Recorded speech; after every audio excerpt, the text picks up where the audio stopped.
Channel. Today we're going to be solving this question from chapter 7, the arrays chapter, and yeah, let's get started. So this, actually let me just read it. So write a method called standard deviation that returns the standard deviation of an array of integers. Standard deviation is computed by taking the square root of the sum of the squares of the differences between each element and the mean, divided by one less than the number of elements. It's just that simple. Well, that wasn't very simple if you're not from a math background. And even for me, it's like, this sounds like what? Anyway, this is actually even more simpler. Standard deviation equals the Riemann sum. So basically add up everything in the array. And at each point, all you're doing is summing the value of the array minus the average of the entire array, and you're squaring it. Sorry, that was the worst explanation. So yeah, I think you guys get it. So like you would take 1, you would minus by the average of this entire array, you'd square that. For each individual element, you would do that, and you would add it all up, and that would be this whole entire part here, and you would divide by the length of the array minus 1. And you can take the square root of that, and that will give you your standard deviation. So I'm going to solve this. I'm not going to write this all together in one line, or like one segment, I should say. I'm just going to do it in like a modular way and just break it down because it's just easier for me that way. So let's get started. Public static, we're going to return a double, call it standard deviation, or stdev. Takes an array of integers, we'll call it a. And yeah. So the first thing I'm going to do is initialize some of my variables. So first I'm going to initialize my average. Then I'm going to initialize a sum variable.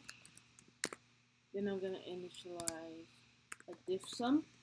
So this will be the sum of each of these individual numbers minus the average. So that will be that sum.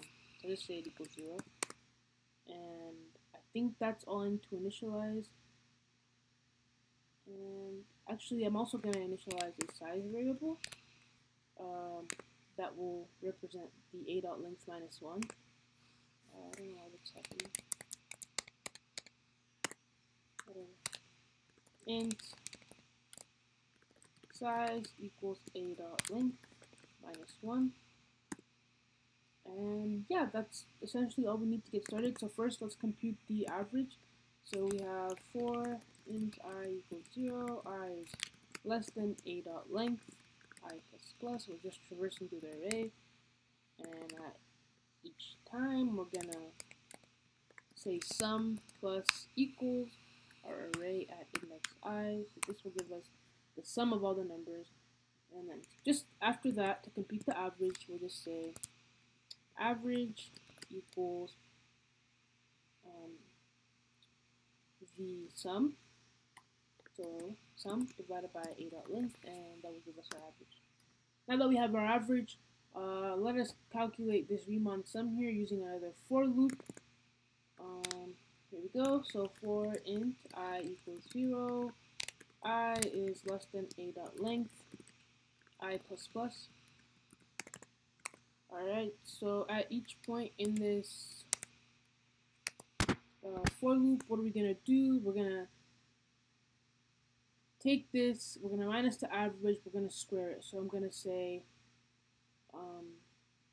here is diff sum that will be determined. So we're going to say diff sum plus equals, I'm going to use math.pow. This just is, lets you raise a number to a power. That's all it is, exponents. So math.pow, what are we raising again? Okay, so math.pow a at index I minus our average that we computed, and then we're just going to raise that squared, and that will give us our diff sum, and that is all we need after that to calculate our standard deviation. And first of all, note that it says you might fail the last 2 tests because of rounding, but if it's close, then your algorithm is probably correct.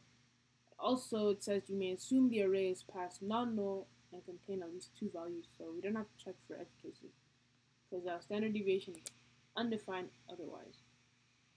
Alright, so for the last part, we're going to have a double. I'll call it standard, or I'll just call it solution, or just result equals math.square root,